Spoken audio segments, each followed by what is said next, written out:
The recent war in Gaza was portrayed in the media as a conflict between the big, mighty Israel and the small, weak Palestinians. But is this the full picture? Or were the rocket attacks coming from Gaza just the tip of a much larger iceberg Israel is facing? Let's learn the truth about the balance of power in the Middle East.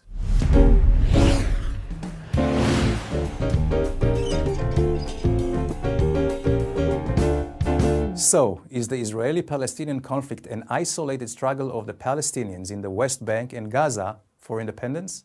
It's a far bigger conflict than that.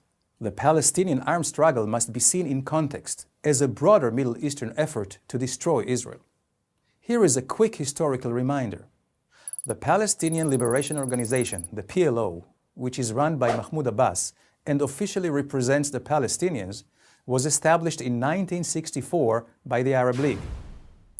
This was back in the days when Gaza and the West Bank were occupied by Egypt and Jordan.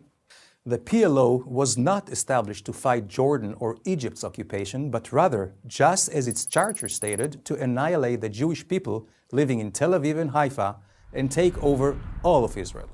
Also, Hamas, which controls Gaza, must be seen in context.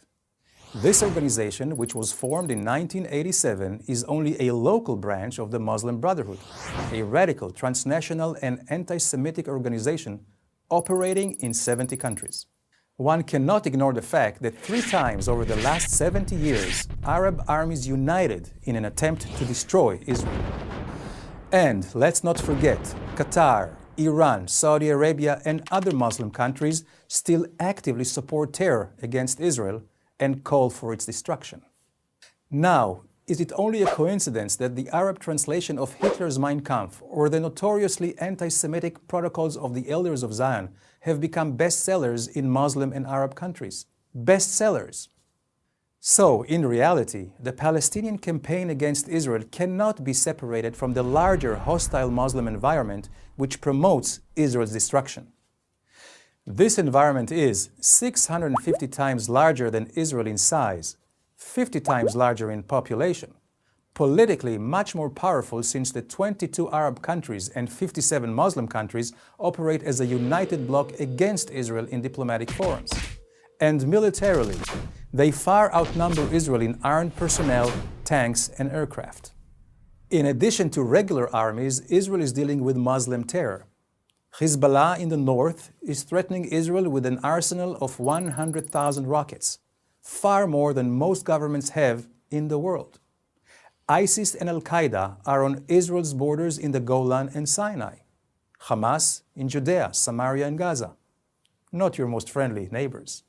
This is a map of missiles which are aimed at Israel as we speak, some of which carry chemical and biological warheads. And Iran is working on a nuclear bomb which could reach Israel in minutes. And economically, Arab League states produce over 30 million barrels of crude oil per day. That's about $1,000 billion worth of oil per year. More than 5,000 times the amount of oil Israel produces. Conclusion.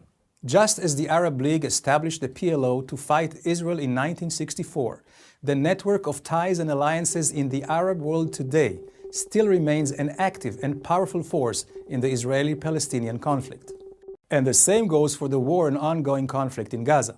Hamas, which vows for Israel's destruction, is backed by the Muslim Brotherhood, receives weapons and training from Iran, and money from Qatar, which, by the way, makes Hamas the second richest terror organization in the world after ISIS. The fact is that Israel is a small country fighting for its survival in a large and hostile Middle East.